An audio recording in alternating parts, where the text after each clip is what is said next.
Back at you. Got an odd one. I figured you might want to see this one. So we got an 07 Impala. It was a police car, but they turned it into a security car.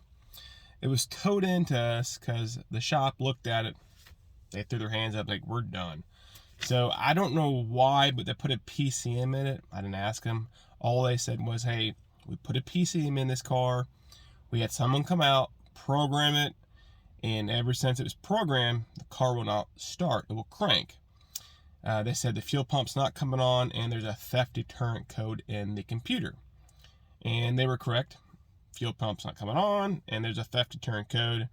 And so it shouldn't be a big deal, you know. We get a lot of cars towed in, just like this, where, you know, it's kind of over their skill level, and we take care of them. You know, that's pretty normal. We specialize in advanced diagnosis. So, and most cars are a breeze, you know, but you'll get those few that kick your butt. So, this one could have been that, but it wasn't, because I'm going to show you why and what could have led me in the wrong direction, but it didn't. But like anybody else, man, there are some cars that will just kick your butt. No one's immune to that, because it happens. But 99% of cars are just a breeze. But those few that come in, you'll never forget those. They will kick your butt, but you learn from that. That's how you get better. So don't give up. Just continue on and learn, okay? So, came in, I took the Alta out, looked at a few things, said, hey, it's in the theft line, but what's weird, there's a theft system. What's weird, I'm going to show you. Because we turn the key on, the theft light right here would normally stay on, the code's there, but it would go off just like that, and the car would not start, okay? So I was like, that's kind of odd. So I went in there, diagnosed it, and the PCM is not seeing what it wants to see from the theft module. So you can still do the GM theft relearn, where you turn the key on, wait 10 minutes, light goes away, you turn the key back off, do it 3 times in total, and the 4th time you can start the car. Or sometimes you can just turn the key on, leave it for 30 plus minutes. And that's what I did. I just left it there for 30 plus minutes with the timer, came back here, turned the key off, and I started it. But once I started it, I was gonna do the crankshaft relearn procedure.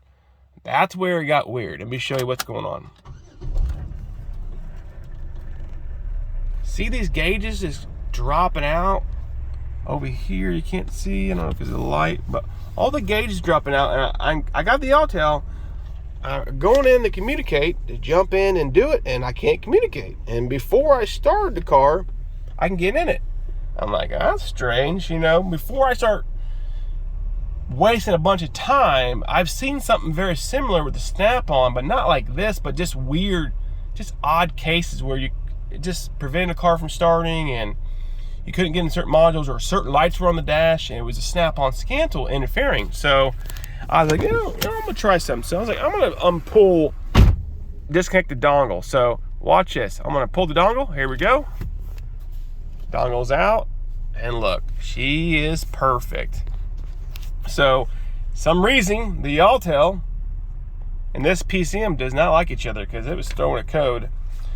So I just got the snap-on, did the crankshaft relearn, cleared that code that came back just now, and she's happy. If you come across some weird, quirky situation like this, don't waste a bunch of time. Unplug the snap-on scan tool or Altel, whatever you got, and see if that fixes it. Because in this case, it did. It could have thrown you for a loop, and it could have kicked your butt. Honestly, if you would have kept this device hooked up, imagine how much time you would have spent wasted doing testing and got nowhere. Because remember, guys, if you're going to do it, you do it right. See ya!